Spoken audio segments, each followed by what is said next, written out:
centers. And tomorrow it will be about advocacy. As you might have noticed, there is a pop-up that we'll have shown just now about the recording. We encourage everyone to keep their cameras on, but if there is anyone that doesn't want to be recorded, you can turn your camera off. And today we will have a 10 minutes break after the first 30 minutes of the presentation, which will take place by the hand of Natasha Nzazi and Tamara Jaftha.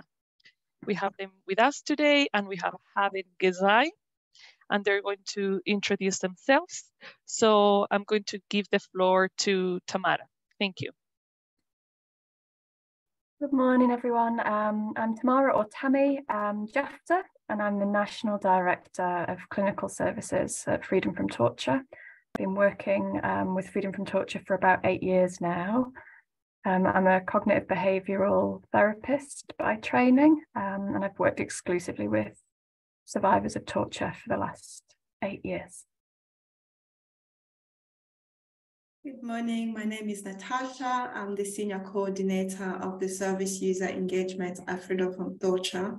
I'm originally from the Congo, and I have been a former service user of Freedom from Torture since 2011. Discharged from therapy and rejoined the organization as this service user administrator in 2014, and then made my way up to the role I am doing now. Nice to meet you all. Thank you, Natasha. Haben. Hello. Hi, everyone. My name is Haben. I am a clinical psychologist in the London adult team. I've been with Freedom from Torture for around 3 years, so not as long as some, but I really enjoyed my time there. I am, to follow Natasha's lead, I'm originally Eritrean, but I was born in the UK, but my parents migrated over here as refugees. Thank you, Haben. And with these introductions, we can start. And I think, Tamara, you're going first, so you're very welcome to start.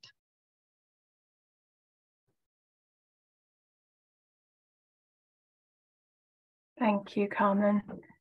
Are we sharing the slides? My colleague will be sharing the slides in a second.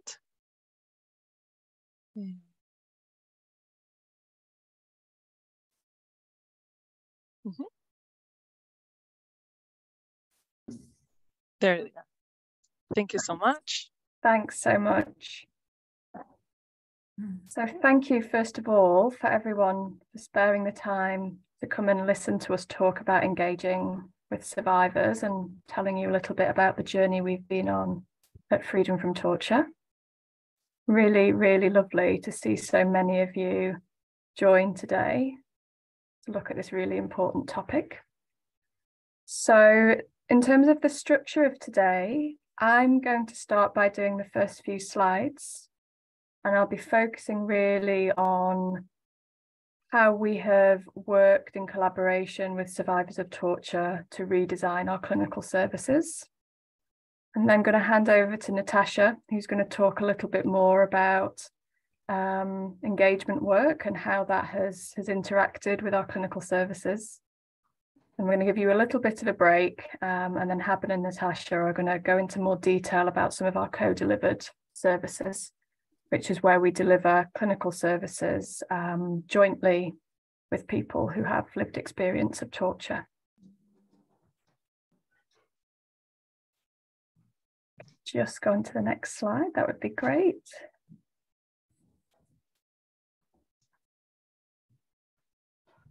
I think one of our technical support are having some issues with the Wi-Fi, hence this small delay, but the slides will be back up very, very shortly. There we are. So we're going on the next screen, the next slide. There we are. Thank you so much. Just to say to everyone, I'm going to try and keep the pace of my speech quite slow because I'm aware there's lots of interpreting happening, but for any of the interpreters on the call, if I speed up, please just pop your hand up and I will slow back down again. So many of you will know the work of Freedom from Torture. This is our vision. So whilst torture still exists, we would want to ensure that the human rights of survivors are restored through both our rehabilitation work, so our treatment services, but also through protection. So we believe that ensuring that survivors can access the right treatment at the right time is a really fundamental part of our empowerment agenda, and ensuring that survivors can work through the difficulties, the psychological difficulties and the physical health difficulties that they've experienced as a result of torture to better enable them to be able to go on and live meaningful lives. We also, of course, fight to ensure that states responsible for torture are held to account. And we do that in a number of ways, but the central way is through our policy and advocacy team, and how our policy and advocacy team again works closely with both our clinical colleagues and survivors to understand the experiences and the realities of human rights abuses across the world. I can go to the next slide. Thank you very much. So in terms of the services we provide at Freedom from Torture, we provide specialist evidence-based psychological therapy, and we offer that to anybody who has experienced torture, so who meets our remit as a survivor of torture. And we also provide a whole range of other services within our treatment team. So we have pain management services, we have access to our legal and welfare support services. We have a range of service user engagement opportunities. And we also do lots of campaigning work, as you'll all be aware, both in the UK, but also across the world, and working really to raise awareness and influence decision makers.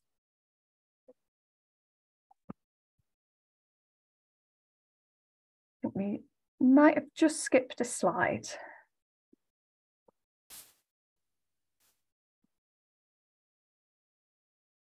I think we've gone forwards. Can we go back a couple, please? Perfect. Thank you so much. So I think in terms of the wider mental health and learning disability sectors, they're probably two sectors that have actively supported and integrated service user engagement and peer support roles within their service delivery for a number of years. Though I guess one of our observations has been that hasn't always, though there are really good examples of it, but it hasn't always translated into torture rehabilitation services. So our understanding is at a really basic level, service user engagement involves participation from a person with lived experience in maybe designing what their care plan might look like in terms of a clinical service. It might mean asking for feedback about how that individual has found the service, what they like, what they don't like. It might even include, kind of feedback forums. But actually at the other end of the spectrum, in the fullest form, what we would be expecting to see is that the leadership of organisations is held by people who have that lived experience, and that services aren't just co-designed with people with that lived experience, but they're also co-delivered, which is where we talk about co-production, so genuine co-production of services. And I guess as we've also been on our journey at Freedom from Torture around thinking about trauma-informed well-being and trauma-informed practice and the importance of that, there are some really nice parallels between trauma-informed practice principles and how integral engagement and empowerment is in ensuring that we are staying true to those principles themselves.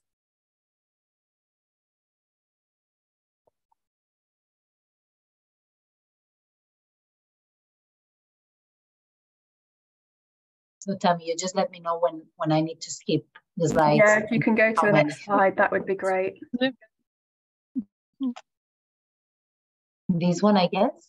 I think it's just skipped through 2 again. If we could go back one, that would be great. Perfect, thank you. That's the one, thank you very much.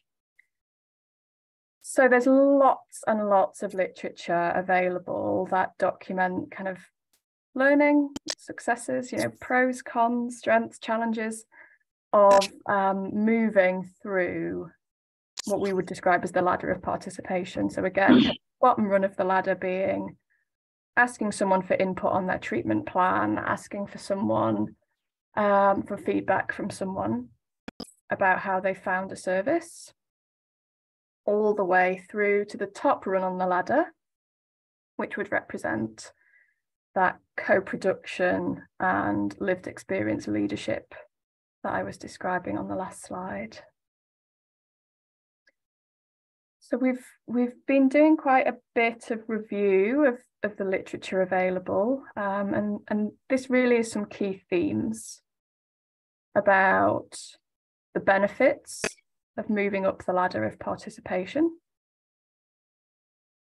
So of course, it's empowering for all. So it's empowering for the individual who themselves may have moved up the ladder of participation, but it's also really empowering for other survivors of torture who might be accessing our therapy services to see that development and see that there is hope for people to recover and go on and engage with the service in lots of different ways. So that's really a really important aspect. There's also a lot of evidence that engagement with clinical services really increases. So that's super helpful because with increased engagement means increased attendance, and increased attendance means we are more likely to have a successful therapy service. And it also means that our services are more likely to be able to help more people because we're able to help more people more quickly. Also helps to reduce barriers, promote confidence. And there's quite a lot of evidence that services can become more effective and efficient.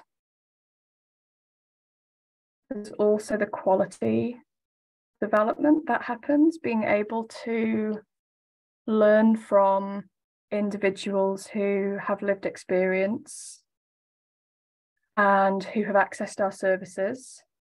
Ultimately, those individuals are the expert about what it's like to be in receipt of our services. And so taking that feedback on board really helps to improve the quality for clients who might be referred in the future. And more broadly, it creates more diversity in our services and in our staff group and in our service delivery cohort, which really helps us with an opportunity to tackle inequalities and barriers that individuals with lived experience might face. If we can go to the next slide, that would be brilliant. So yeah, the next couple of slides, I just wanted to give some examples really of where moving up the ladder of participation has led to really meaningful change. So the National Survivor User Network in Hackney, in London, built a people's network of mental health services. And they were really actively involved definitely in the commissioning side of services, but also in delivering and scrutinising services. So really evaluating what works, what doesn't. And one of the big successes from this network is that they have rewritten the East London NHS Foundation Trust Care Pathway, which is real testament to how much engagement and work the network did, and how much the NHS Trust were willing to hand over kind of, you know, the process to develop that. In terms of kind of financial development, so Turning Point adopted an approach where they engaged with communities basically to design the services that were going to be available for them. And it was evaluated by the London School of Economics, and they basically found that there was a saving of £14 for every pound spent as a result of the changes made, which is so significant, as well as, of course, ensuring that the services being offered in that community were fit for purpose for those members. If we can go to the next slide.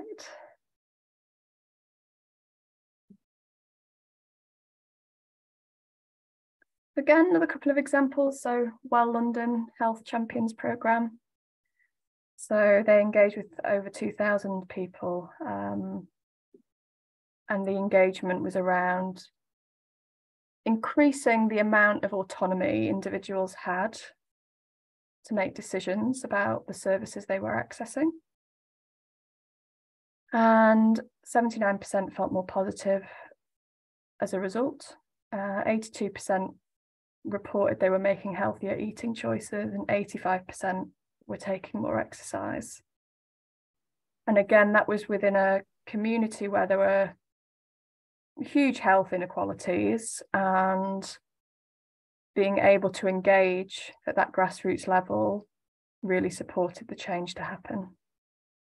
And a similar example with Changing Minds. So again, a kind of service user-led programme, and the findings was that £8.78 for every pound spent was saved as a result of the changes and implementing the changes that the user group suggested. So I guess financial benefits as a result, but also quality benefits and empowerment benefits. So really talking to some of those themes that we've identified through the literature.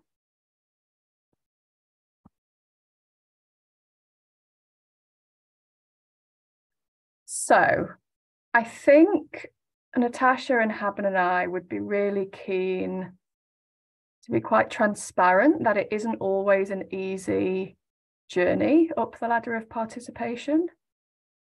And there can certainly be challenges and barriers. And we thought it was really helpful to attend to some of those challenges today. I guess partly so you can all reflect on whether you identify with any of these challenges from work you might be doing in your own organisations, or whether you could envisage that these might be challenges you might face if you were to move up the ladder of participation in your own services.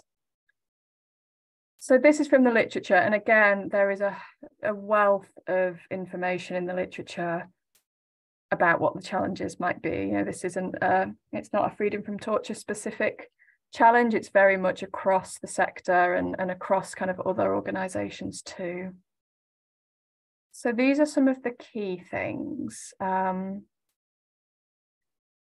Not everybody being on board with the idea of moving up that ladder of participation or peer support type roles, or kind of integrating co-delivery within a service setting.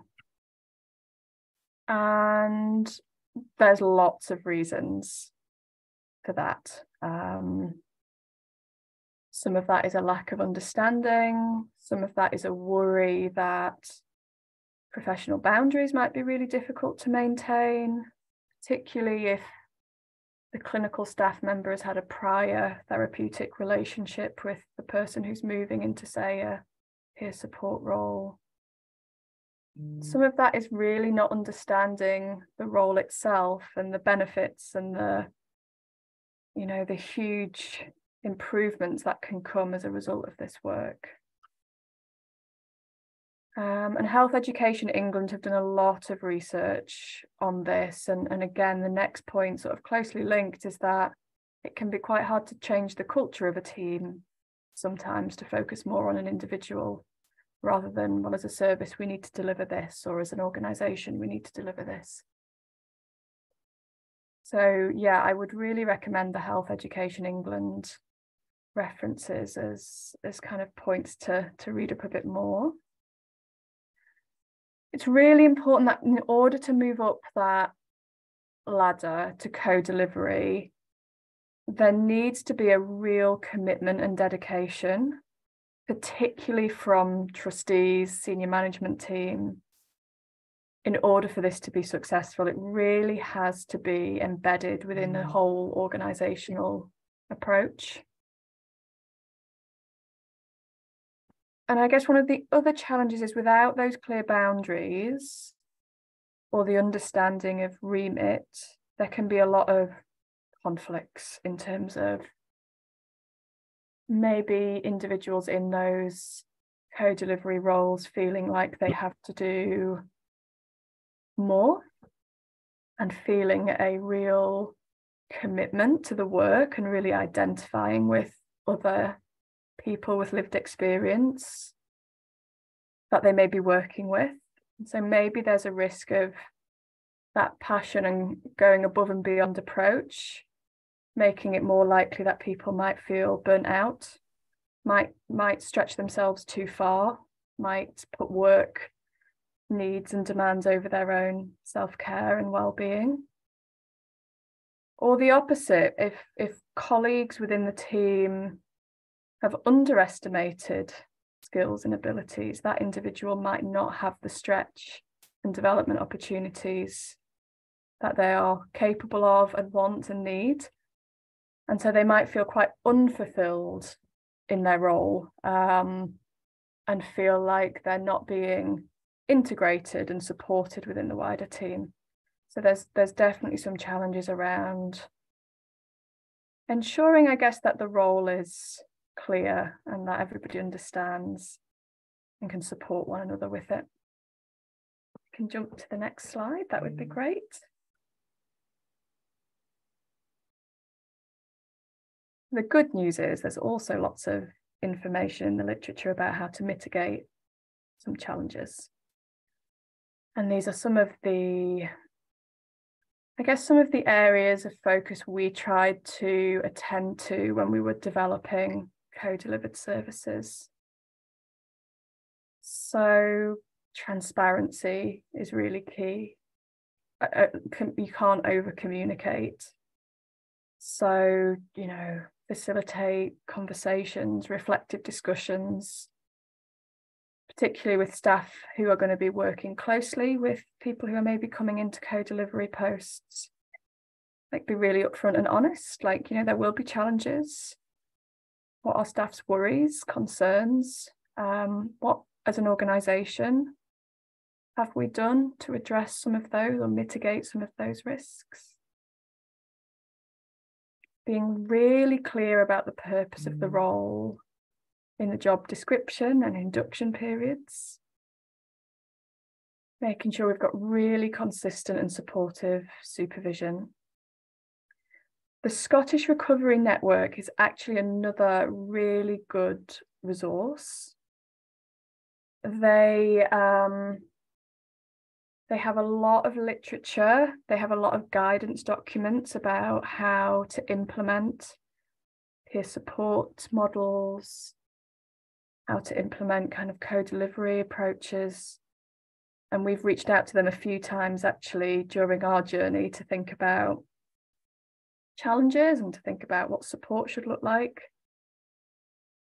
So again, another really helpful resource. Yeah, reinforce clear, structured, boundaried work. Keeps everybody feeling healthy and well, and creating the right environment. So, you know, kind of what needs to happen to prepare before you implement these changes, what needs to happen during implementation, what needs to happen after implementation, and what are the points where somebody could raise concerns or give feedback.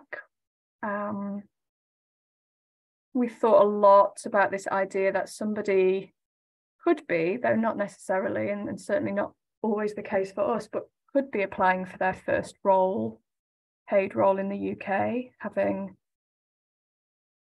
fled torture, having, you know, been so distanced from their community, family, culture.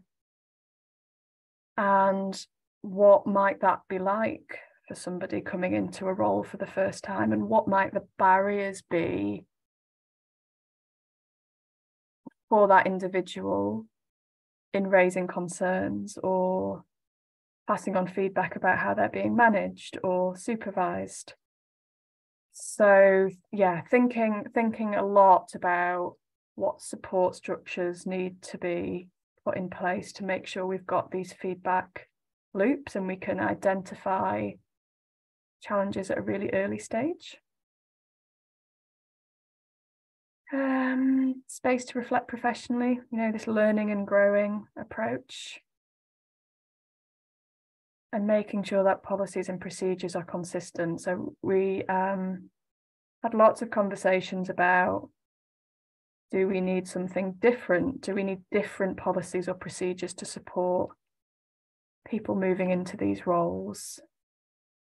And the conclusion we came to, supported by lots of reading in terms of the evidence base, lots of contact with other organisations who were doing this work, was that if your current policies and procedures aren't fit for purpose for somebody coming into these roles, then all of the policy and procedures need to be brought up to speed, and it should be consistent for all staff members, which I think is absolutely right and fair. Got a review of key people policies in particular to make sure we've sort of tested them out based on some of the challenges that might be unique to this work. If we can go to the next slide, please. Okay, so I'm going to hand over now to Natasha, who's going to talk a bit more about our journey.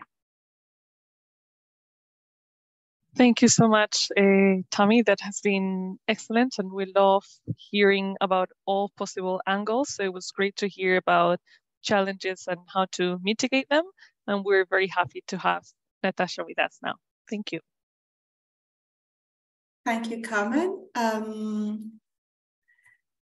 Now that Tammy has focused on the side of our clinical journey in terms of the work we do and all the homework we did in order to get to this position where we are happily co-delivering, co-designing, co-delivering services, mindful, bearing in mind that, you know, the challenges are still part of our journey and we're still on this journey learning. I would like to tell you a bit more about the work we have, how we started in terms of service user engagement and how we go to where we are now. So if we could move to the next slide, please. So at Freedom from Torture, we have what we call the Survivor Empowerment Directorate. But before getting to that, we started with service user engagement at the very bottom of the ladder of participation, which consists of mostly consultation. But before I get to that, I just wanted to remind us all, which I know we all know, that torture is often a tool that the perpetrator uses to silence people. And unfortunately, while silencing people, that also plays a significant role in disempowering people. And often also leads to displacement of many communities. For instance, the example, I left the Congo, I'm here now in the UK, and many of the survivors we see are freedom from torture come from different parts of the world. And the aim of the work we do really is to help people regain their voice, be able to participate meaningfully, and by making choices as well, you know, in terms of their rehabilitation journey. So our aim is to move up really, we really, from the very beginning when we started working, when Freedom from Torture embraced the survivor empowerment model, we had the aim, our aim was to move up the ladder of participation so that we were not just consulting, survivors were not just consulted, but actively and meaningfully engaging in the work we were doing. And we really wanted to get to the position where which we refer to as partnership, that we are co-designing, co-delivering services. Next slide, please. So the ladder of participation that I'm referring to, freedom from torture. So we started with service user engagement. This is a platform where service users meet on a regular basis. Most of the time is on a monthly basis, where we discuss services that Freedom from Torture provide on a general basis in order to provide feedback and report anything that we feel is not working properly, or what is working well, so that the organization can maintain what is working well. And if something is not working well, then we need to discuss about it and something be done about it. So that is mostly for those who are still receiving treatment. Because what I would like to clarify at Freedom from Torture, we have engagement happening at both two different levels, one that is internally focused and the other one that is externally focused. So the externally focused is where we do a lot of our advocacy work in order to call up to changes across the world, including ending torture. And then the internally focused, this is the one that is focusing on rehabilitation. Hence, we have 2-day series. Today is focusing on the rehabilitation, and tomorrow would focus on the advocacy side of the work we do and the survivor empowerment. So we also have the Service Survivor Speaker Network. This actually sits on the externally focused work that we do. This is a network of former service users of Freedom from Torture who come together to advocate, call out about the changes that we would like to see in the world, including ending torture. We have a peace support network. Again, this is because at Freedom from Torture, we have recently redesigned our pathway, clinical pathway, which I'll talk about later on. But as part of that, we also included an integrational pathways where we felt that rehabilitation should not just focus on clinical, but helping somebody rehabilitate from trauma, but also helping people integrate in the new society. Because, as I said, many of us do come from from outside the UK, and being here, everything sometimes can be very difficult. It could be a new language for many of us. For instance, myself, my first language is French. The system is very different from where I come from. So being able to help people rehabilitate, integrate the society, we felt that it's also part of the rehabilitation.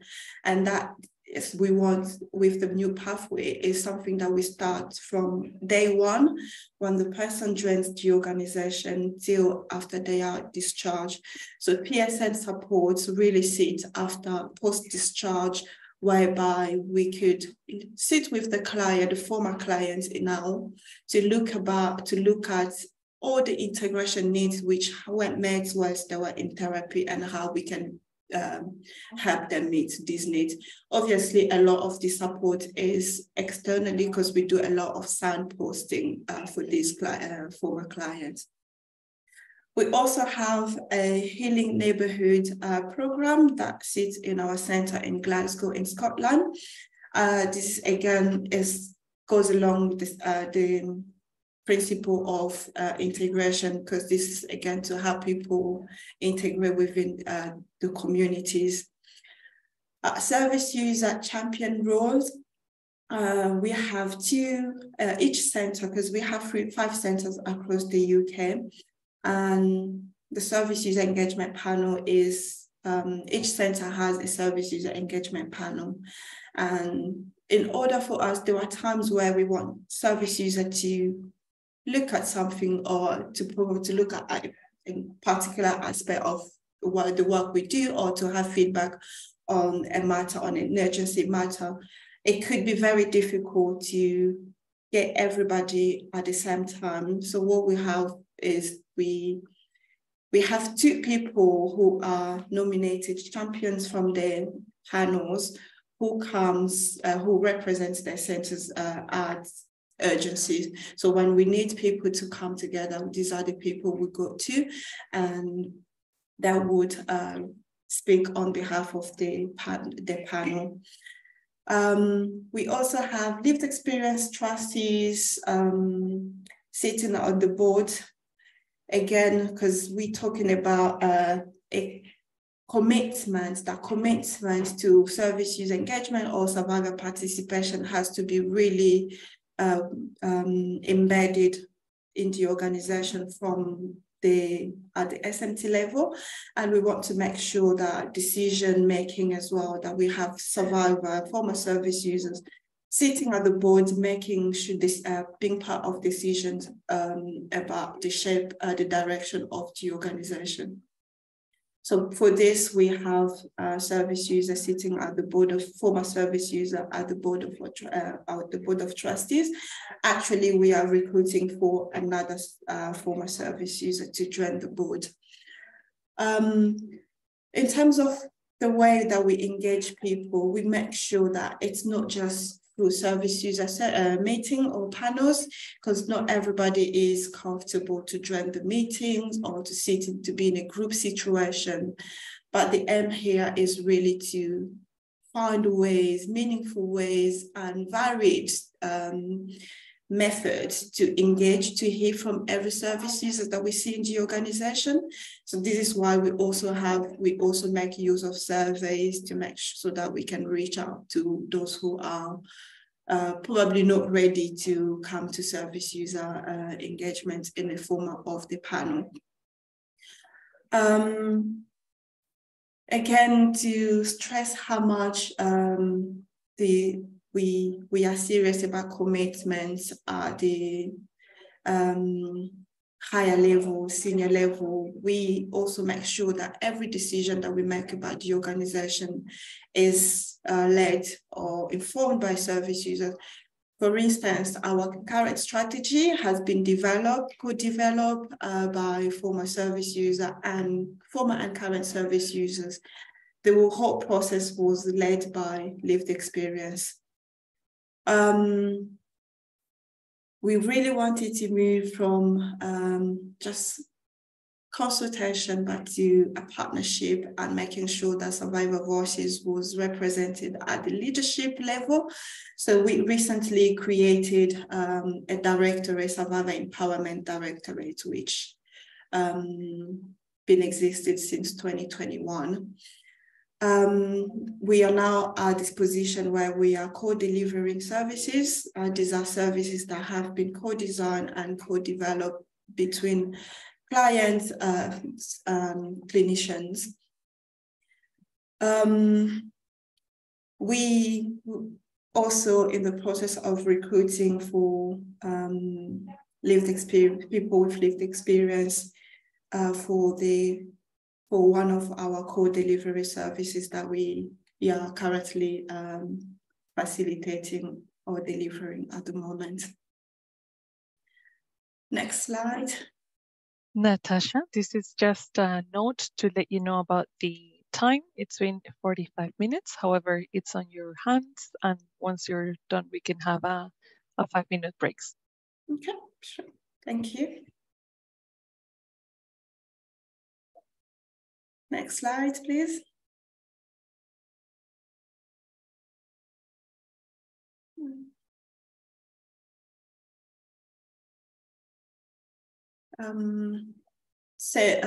I briefly talked about the director of the Survivor Empowerment, which came to existence in 2021. So the director is a former service user of the organization. And as I said, the aim was really to make sure that survivor voices ate at the highest level of the organization, making decisions about how we are moving forward as an organization. And this truly was for us to be able to move up the ladder of participation.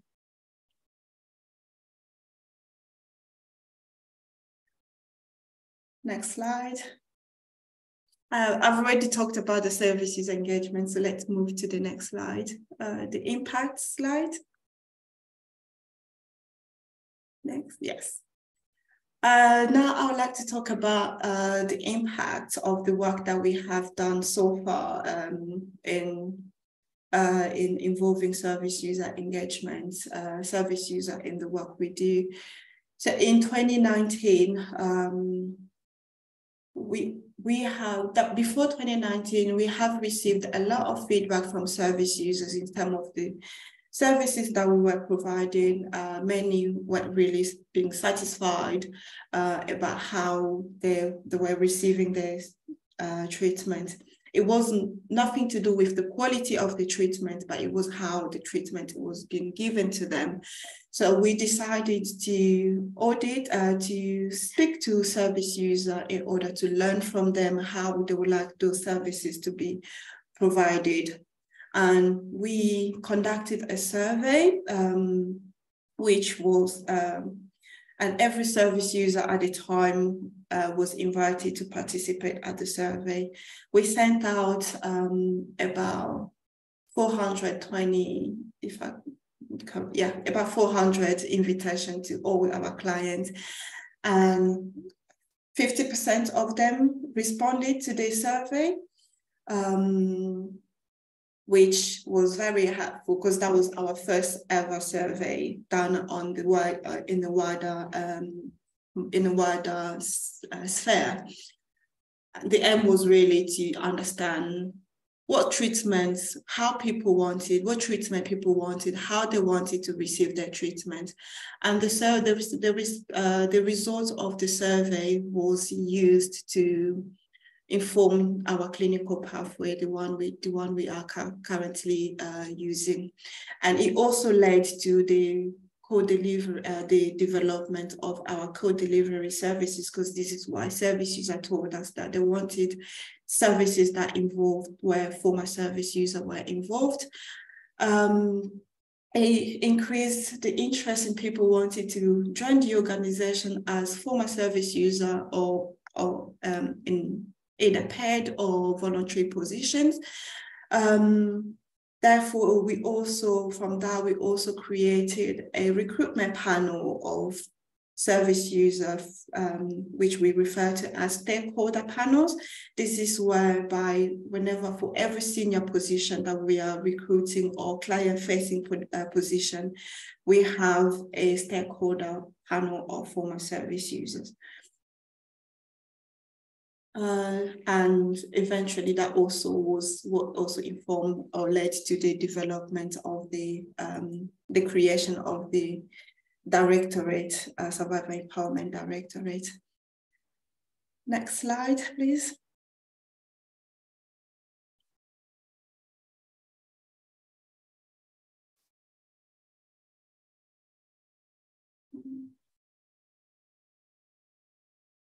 Natasha, is this the slide you need? Yes, that's yes. it. Thank you.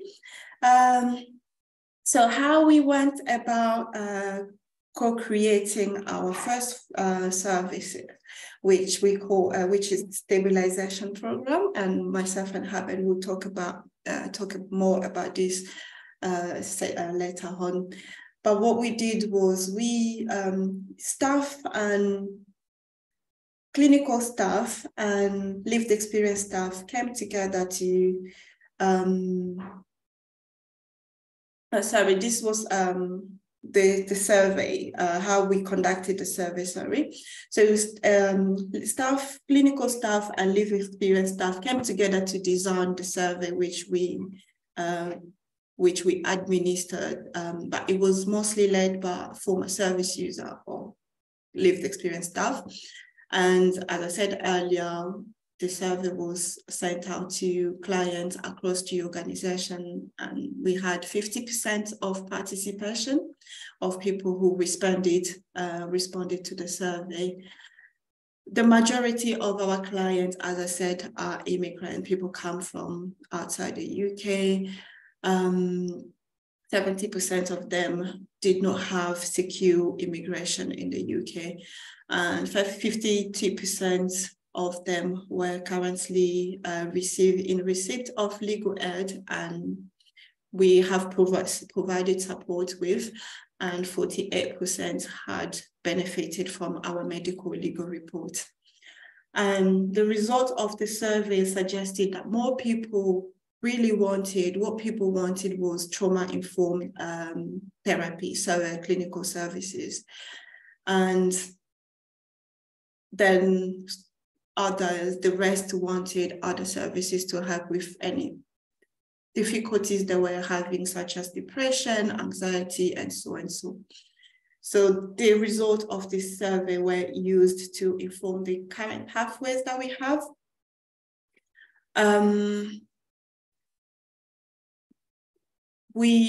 There was also a focus on support that we provide in terms of legal support that we provide to carry on. But this was more of a secondary service, because let's not forget, freedom from torture, our primary services is therapy. But we felt that because people felt that this is something that needed, that we could benefit from, we decided to carry on with that service to ensure that we are still providing legal and welfare support to people.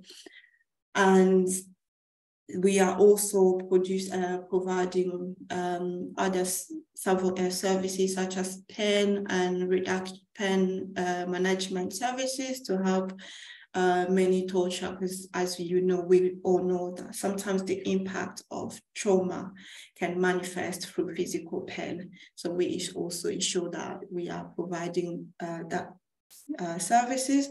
And we also provide a lot of group activities or services in order to combat isolation that many of us feel, when we are coming to the UK, which is a new place for many of us with no member families or friends.